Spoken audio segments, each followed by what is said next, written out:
नमस्कार दोस्तों, आज का वीडियो बहुत ही इंपॉर्टेंट होने वाला है और आज की वीडियो में हम लोग सीखने वाले हैं कि अगर हमको सीमेंस की स्काडा से डेटा को एक्सेल सीट में लेना है तो कैसे लेंगे। हम लोग स्काडा डिजाइन तो कर लेते हैं, लेकिन जब भी हमको एक्सेल सीट में डेटा लेना होता है तो वहां पे बहुत सारी प्रॉब्लम्स आती है। आपका प्रॉपर कम्युनिकेशन नहीं होता है, एक्सेल सीट में डेटा नहीं आता है। आज हम आपको पूरा कॉन्फ़िगर करना बताएंगे कि आपको डेटा लॉगिन कैसे करना है। चाहे अलार्म का डेटा लेना हुआ, किसी प्रेशर टेम्परेचर किसी का भी डेटा अगर आपको एक्सेल सीट में मेंटेन करना है तो इस वीडियो को आप लास्ट तक जरूर देखिएगा। और आप लोग वीडियो तो देखते हैं लेकिन चैनल को सब्सक्राइब नहीं करते, प्लीज चैनल को सब्सक्राइब कर लीजिएगा, वीडियो को ज्यादा से ज्यादा शेयर करिएगा।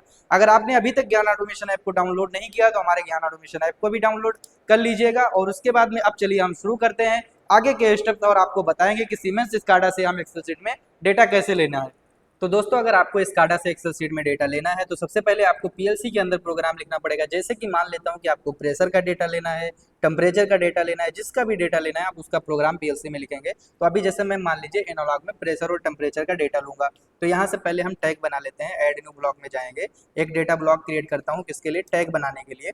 तो मैं यहाँ पे स्काडा टैग का नाम दे देता हूँ और यहाँ से ओके करता हूँ। अब स्काडा के लिए हमको जो जो भी टैग होगा मैं यहीं से बनाऊंगा। तो जैसे कि मान लीजिए मेरा रॉ इनपुट आएगा, तो जैसे मान लीजिए हमारा रॉ इनपुट हो गया टेम्परेचर का, ठीक है। तो क्योंकि जब रॉ इनपुट आता है तो उसी को हम स्केल करते हैं, तो यहाँ पे रॉ इनपुट टेम्परेचर में लिख देता हूँ, ठीक है। तो रॉ इनपुट टेम्परेचर हो जाएगा आपका एक टैग। उसके बाद में आपका मान लीजिए आप प्रेशर ले रहे हैं तो यहाँ पे आपका एक रॉ इनपुट आएगा प्रेशर का। ओके, तो ये हो गया आपका रॉ इनपुट प्रेशर की वैल्यू। ओके, अब जब टेम्परेचर और प्रेशर की जो रॉ इनपुट होगी इसका डेटा टाइप आपका रहेगा डबल इंटीजर। ओके, जो रॉ वैल्यू आती है वो आपका डबल इंटीजर है मान लीजिए। उसके बाद में जो भी डेटा टाइप होगा वो तो हम यहाँ से चेंज कर सकते हैं। उसके बाद में आपको एक फाइनल टेम्परेचर मिलेगा और एक आपको फाइनल प्रेशर मिलेगा, ठीक है। तो एक फाइनल टेम्परेचर हो गया, फाइनल प्रेशर हो गया। उसके बाद में यहाँ से हम क्या करेंगे, फाइनल टेम्परेचर फाइनल प्रेशर हो गया। इसके बाद में जो जो हमारे पास रिक्वायरमेंट होगी वो हम यहाँ पे यूज कर लेंगे। अब यहाँ से मान लीजिए कि हम एनालॉग का प्रोग्राम लिखते हैं, तो यहाँ से मान लीजिए मैं कन्वर्जन ले लेता हूँ। कन्वर्जन में जब एनालॉग की प्रोग्रामिंग लिखते हैं तो आपको नॉर्मलाइजेशन और स्केल की जरूरत पड़ती है। स्केल में जो भी वैल्यू आपको चाहिए होता है, तो मान लेता हूँ कि यहाँ से मुझको लिखना है एक टेम्परेचर के लिए प्रोग्राम और एक दूसरा नेटवर्क ले लेता हूँ जिसमें कि मैं प्रेशर के लिए लिखूंगा, ठीक है। तो यहाँ से मैं स्केल भी ले लेता हूँ और नॉर्मलाइजेशन भी ले लेता हूँ। जो 0 to 10 वोल्ट की वैल्यू आती है वो नॉर्मलाइज होती है 0 से 27,648 के बीच में। तो यहाँ से मैंने ले लिया 0 से 27,648 लिमिट। ओके, और उसके बाद में यहाँ पे जो हमको टैग डालना है 0 से 27,648 में, तो ये जो स्काडा वाला हम टैग बनाए वही टैग डालना है। तो इसके लिए मैं एक ऑफसेट वैल्यू क्रिएट करूंगा, राइट क्लिक करूंगा, प्रॉपर्टीज में जाऊंगा और यहाँ से ऑप्टिमाइज ब्लॉक एक्सेस को हटाऊंगा। इससे क्या होगा कि जो हमारे पास ये टैग होगा इसका एक हमको एड्रेस मिलेगा जिसको ऑफसेट वैल्यू बोलते हैं। तो ये एड्रेस मिल गया। अब यहाँ से हम क्या करेंगे कि जैसे मान लीजिए हमको यहाँ से स्काडा का टैग डालना है, तो स्काडा वाले डेटा ब्लॉक में जाएंगे। मान लीजिए रॉ इनपुट हमारा टेम्परेचर का आ रहा है इसमें। ओके, यहाँ से डेटा टाइप हम सिलेक्शन कर लेंगे। उसके बाद में यहाँ से रियल में आएगा, मान लीजिए ये डेटा हमारा आ गया MD10 में। ओके, उसके बाद में यही वैल्यू को हम स्केल कर लेंगे। हमको मान लीजिए जो टेम्परेचर है वो चाहिए हमको 0 से 100 तक, तो यहाँ से आपका 0 हो जाएगा और यहाँ से आपका हो जाएगा 100। ओके, और यहाँ से जो फाइनल रिजल्ट मिलेगा तो आपको जो स्काडा वाला आपका डेटा ब्लॉक है इसमें आपको फाइनल टेम्परेचर के अंदर आपको यहाँ पे वैल्यू मिल जाएगा, ठीक है। तो ये आपका हो गया फाइनल टेम्परेचर के लिए। इसी को मैं कॉपी पेस्ट कर दूंगा और यहाँ से मैं फाइनल प्रेशर के लिए बना लूंगा। प्रेशर हमको 0 to 10 बार देखना है और यहाँ पे जो हमने MD10 लिया है इसको हम डेटा रजिस्टर को बदल देंगे। मान लेता हूँ कि MD20 में इस वैल्यू को आना है, तो यहाँ से MD20 की वैल्यू को स्केल करेगा और यहाँ से जो आपका स्काडा का टैग होगा स्काडा में जाकर के यहाँ से हमारा आ जाएगा फाइनल प्रेशर और यहाँ से स्काडा टैग में जाकर के हमारा जो है रॉ इनपुट प्रेशर का आ जाएगा। अब ये मान लीजिए कि हमारा जो है स्केलिंग हो गया किसके लिए, टेम्परेचर के लिए और प्रेशर के लिए। अब इस वैल्यू को मान लीजिए आपको स्काडा में एक्सेल सीट में देखना है, तो कैसे देखेंगे। अभी देखिए यहाँ से टेम्परेचर और प्रेशर की वैल्यू हम खुद से डालेंगे क्योंकि हम लोग सिमुलेशन में काम कर रहे हैं। तो यहाँ पे आप देख सकते हैं कि ये आपका इधर का वैल्यू आ रहा है। अब जैसे आपका इधर वैल्यू आएगा उसी के हिसाब से आपको रिजल्ट दिखाएगा। लेकिन अब हमको स्काडा का कम्युनिकेशन भी पीएलसी के साथ में बनाना है, तो वो कैसे बनाएंगे वो बातें भी हमको समझना है।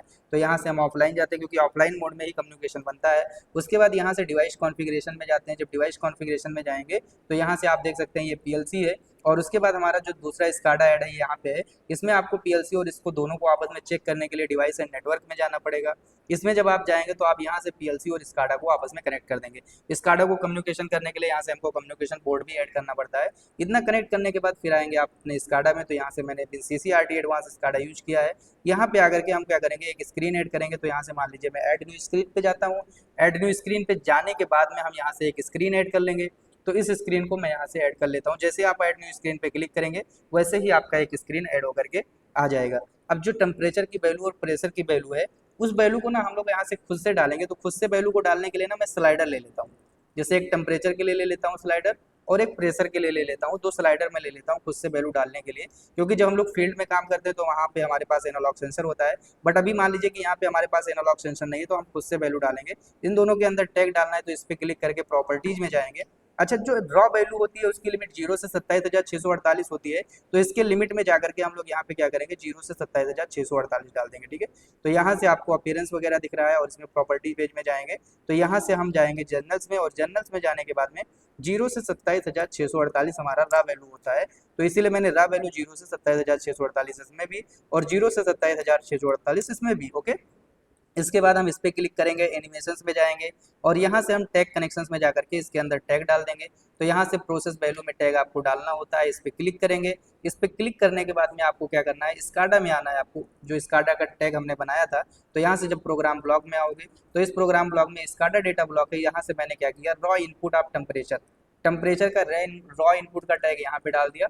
और उसके बाद इसमें हम क्लिक करेंगे और इसमें जो है टैग कनेक्शंस में जाएंगे और प्रोसेस वैल्यू में जाएंगे और यहाँ से जाने के बाद में इस पे क्लिक करेंगे और यहाँ से आपका प्रेशर का रॉ इनपुट हो जाएगा।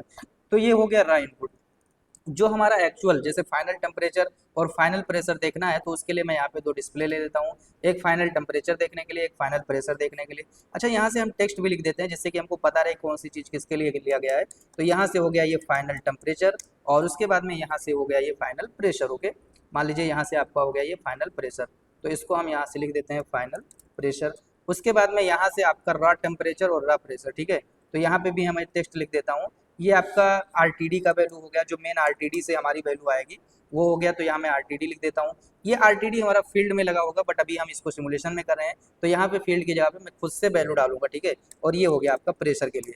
तो आपका एक आरटीडी हो गया, एक प्रेशर ट्रांसमीटर हो गया, ये दोनों वैल्यू जो आएगा तो फाइनल टेम्परेचर और फाइनल प्रेशर आपको दिखेगा। ये इतना हो गया। यहाँ पे इसमें हमको टैग डालना है, तो फाइनल टेम्परेचर में जाएंगे, टैग कनेक्शन में प्रोसेस वैल्यू में जाकर के, और जो हमने फाइनल टेम्परेचर वाला टैग बनाया था ना, वो टैग आपको यहाँ पे डाल देना है। तो इस पर क्लिक करेंगे और यहाँ से 3 डॉट में जाएंगे, यहाँ से जाने के बाद फाइनल टेम्परेचर का टैग डाल दिया और फाइनल प्रेशर में जाएंगे, यहाँ से टैग कनेक्शन में जाएंगे, प्रोसेस वैल्यू में जाने के बाद में आपको यहाँ से क्या करना है कि इसका फाइनल प्रेशर का टैग डाल देना है। इतना करने के बाद में आपको क्या करना है कि अब आता है एक्सेल सीट में डेटा को कैसे लेंगे। एक्सेल सीट में डेटा को लेने के लिए, अच्छा, जब हम इसको ऑन करेंगे, मान लीजिए ऑफ करना है, तो मैं यहाँ से एक रन टाइम स्टॉप का बटन भी डाल देता हूँ। ठीक है, जिसको हम लॉग आउट बोल सकते हैं। ठीक है, तो यहाँ से मैं एक लॉग आउट का बटन, क्योंकि स्काडा जब ऑन होगा तो फुल स्क्रीन पे खुलेगा, तो इस पर हमको लॉग आउट का बटन डालना है। तो यहाँ से क्लिक में जाएंगे और यहाँ पे स्टॉप रन टाइम की प्रॉपर्टी डाल देंगे। स्टॉप रन टाइम की प्रॉपर्टी से क्या होगा कि हमारा स्काडा क्लोज हो जाएगा जब स्क्रीन पे ओपन होगा। इतना करने के बाद अब आते हैं एक्सेल सीट की जो बात आती है, तो यहाँ हिस्टोरिकल डेटा का ऑप्शन होता है। हिस्टोरिकल डेटा में जब हम आएंगे तो यहाँ से हमको क्या करना पड़ता है, हिस्टोरिकल डेटा के अंदर टैग क्रिएट करना पड़ता है। कैसे क्रिएट करते हैं, तो यहाँ से हम जाएंगे, मान लीजिए हमको टेम्परेचर और प्रेशर की वैल्यू लेना है, तो मैं यहाँ पे आपको वैल्यू के नाम से एक मतलब टैग डेटा लॉग में वैल्यू के नाम से मैं बना लेता हूँ। यहाँ पे आरडीबी फाइल है, डेटाबेस है, डेटाबेस में मतलब एसक्यूएल डेटाबेस पे आपको डेटा ले जाना है। लेकिन अभी मैं सीएसवी फाइल हमारा एक्सेल फाइल होता है। कितना डेटा आपको लॉगिन करना है, तो यहाँ पे हमारा 50 लाख तक का जा सकता है, तो ये यहाँ पे मैंने कर दिया। अच्छा, इसको आपको सेव कहाँ पे करना है वो भी चीज़ें आप ले सकते हैं। तो जो मेरा वैल्यू है इसको मुझे ना डेस्कटॉप पे सेव करना है। मैं यहाँ पे क्या करता हूँ, डेस्कटॉप पे अभी सेव कर देता हूँ आपको दिखाने के लिए। तो मैंने यहाँ पे लोकेशन डेस्कटॉप सिलेक्ट कर दिया, तो ये जो भी वैल्यू आएगा मेरा डेस्कटॉप पे आएगा। लेकिन इस वैल्यू वाले फोल्डर में क्या क्या आना है, तो यहाँ पे मेरा प्रेशर आना है और उसके बाद में टेम्परेचर आना है। तो मैंने प्रेशर और टेम्परेचर का यहाँ पे टैग बना दिया। अब जो प्रेशर और टेम्परेचर का मैंने टैग बनाया, तो यहाँ से आप प्रेशर में जाकर के और ये जो फाइनल प्रेशर वाला है इसका टैग डाल देंगे, और टेम्परेचर में जाएंगे और ये जो फाइनल टेम्परेचर वाला है इसका टैग डाल देंगे। ठीक है, अच्छा, कितने कितने देर में आपको डेटा लॉगिंग करना है, तो मान लीजिए मैंने यहाँ पे 1 सेकंड दे दिया, हमको 1 सेकंड पे डेटा लॉगिंग करना है और 1 सेकंड पे, तो मतलब हर 1 सेकंड पे आपका डेटा अपडेट होता रहेगा। साइक्लिक का मतलब ये है कि आपका साइक्लिक के बेसिस पे जो है ये डेटा अपडेट होता रहेगा। और उसके बाद में अगर ट्रिगर लेंगे, तो ट्रिगर करने पे या ऑन चेंज, तो आप क्या करोगे, कोई बिट रखोगे, उस बिट को जब चेंज करोगे तब आपका डेटा लॉगिंग होगा। हाई लिमिट लो लिमिट भी आप डाल सकते हो। ठीक है, ये सारी चीजें आपके ऊपर डिपेंड करती हैं। ये इतना करने के बाद में अब मान लीजिए कि आपको इसको ऑपरेट करना है, तो आप यहाँ से जो आपका मेन प्रोग्राम है वो तो डाउनलोड ही था, यहाँ से आपको स्काडा को ऑपरेट कर देना है। मैं यहाँ से स्काडा को ऑपरेट करता हूँ। स्काडा को ऑपरेट करने के बाद आप यहाँ से मेन प्रोग्राम को भी अपना ऑनलाइन मोड में डाल सकते हो, जिससे कि आपको यहाँ पे एक्टिविटी पता चलती रहे कि आप जब भी वैल्यू जो डाल रहे हैं उसके हिसाब से यहाँ पे आप देखो, जब भी आपका आरटीडी जो वैल्यू दे रहा है उसके हिसाब से अगर आपका आरटीडी 27,648 फुल वैल्यू दिया, तो फाइनल टेम्परेचर 100 दिखाएगा, प्रेशर भी बढ़ेगा तो प्रेशर। अब देखते हैं कि हमारे डेस्कटॉप पे ये वैल्यू आ रहा है कि नहीं आ रहा है। तो डेस्कटॉप पे देखने के लिए मैं सीधा यहाँ से डेस्कटॉप सर्च करता हूँ, ठीक है, या मैं यहाँ से फाइल में जाता हूँ और फाइल में जाने के बाद में सीधा मैं डेस्कटॉप ओपन करता हूँ। तो डेस्कटॉप पे ओपन करने के बाद में अभी आप देखेंगे तो यहाँ पे एक फोल्डर बन करके आया होगा, मैंने अभी बनाया था जो वैल्यू के नाम से बनाया था, ठीक है। तो इसमें आप देखिए कि वैल्यू के नाम से कोई बन करके आया, तो आप यहाँ पे देखिए कि वैल्यू के नाम से एक्सेल शीट बन के आया है। इस एक्सेल शीट को मैं अभी ओपन करता हूँ, ठीक है। तो जब मैं इस एक्सेल शीट को ओपन किया तो ओपन करने के बाद में आप देखेंगे कि यहाँ पे जो है रीड ओनली कर देता हूँ मैं। यहाँ पे आप देखेंगे कि आपको वैलिडिटी दिख रहा है, वैल्यू दिख रहा है, टाइम स्ट्रिंग दिख रहा है। अच्छा देखो, जैसे जैसे मैं यहाँ पे टेम्परेचर बढ़ाता हूँ, ठीक है, अपना जो स्काडा है अभी कितना बजे डेटा अपडेट हुआ है, तो अभी आप यहाँ पे देखेंगे जो डेटा अपडेट हुआ है 20:16 पे 48 डिग्री है या और प्रेशर 1 है। मान लीजिए कि मैं यहाँ से अपने स्काडा में आता हूँ, थोड़ा सा प्रेशर बढ़ा देता हूँ, थोड़ा सा आरटीडी की वैल्यू बढ़ा देता हूँ, ये दोनों बढ़ा दिया। मैं एक्सेल शीट को दोबारा से ओपन करूंगा। अच्छा यहाँ पे आप देखेंगे जब ये एक्सेल शीट को मैं दोबारा से ओपन करूंगा तो इसको आपको एक बार क्लोज करना होगा या रिफ्रेश करना होगा। तो यहाँ से मैं अभी क्लोज करता हूँ, दोबारा से इसी एक्सेल शीट को ओपन करता हूँ। तो जब मैं एक्सेल शीट को ओपन किया तो आप यहाँ पे देखेंगे जो आपके स्काडा में जो होगा उसके बेसिस पे वैल्यू दिखाएगा। तो अभी आपका प्रेशर कितना है भाई, तो अभी आप देख सकते हैं टेम्परेचर 79 और प्रेशर 78, कितने बजे, तो यहाँ पे टाइमिंग भी दिखा रहा है कितने बजे, और यहाँ से आपका ये भी लिखा हुआ है टैग स्काडा का फाइनल प्रेशर और फाइनल टेम्परेचर। फाइनल प्रेशर आपका 8 है और फाइनल टेम्परेचर, मतलब जब आप एक्सेल शीट को ओपन करेंगे या रिफ्रेश करेंगे तो आपको यहाँ पे एक नया डेटा देखने को मिलेगा। और वो डेटा आपको कहाँ से मिल रहा है, यहाँ से। अगर अभी आप प्रेशर और टेम्परेचर कम कर देंगे तो उसके हिसाब से आपको कम वैल्यू मिलेगा। मान लीजिए प्रेशर यहाँ पे आपका 3 बार है और टेम्परेचर आपका अभी 39 है, तो उसके हिसाब से आपको एक्सेल शीट में डेटा देखने को मिलेगा। लेकिन आपको इसको रिफ्रेश करना होगा। रिफ्रेश करने से क्या होगा कि आपको फिर से वही ऑप्शन देखने को मिल जाएगा। तो यहाँ से मैं बंद करता हूँ, रिफ्रेश करने से बेटर है बंद करके, और दोबारा से मैं खोलूंगा तो अभी जो हमारा नया डेटा है वो भी हमको यहाँ पे मिल जाएगा। तो इस तरीके से क्या होता है कि अगर हमको कुछ भी डेटा को देखना है तो हम यहाँ से डेटा को देख सकते हैं। ओके, दोबारा से क्लिक करते हैं, इसको ओपन करते हैं, तो यहाँ से रीड ओनली पे हमको क्लिक करना पड़ेगा।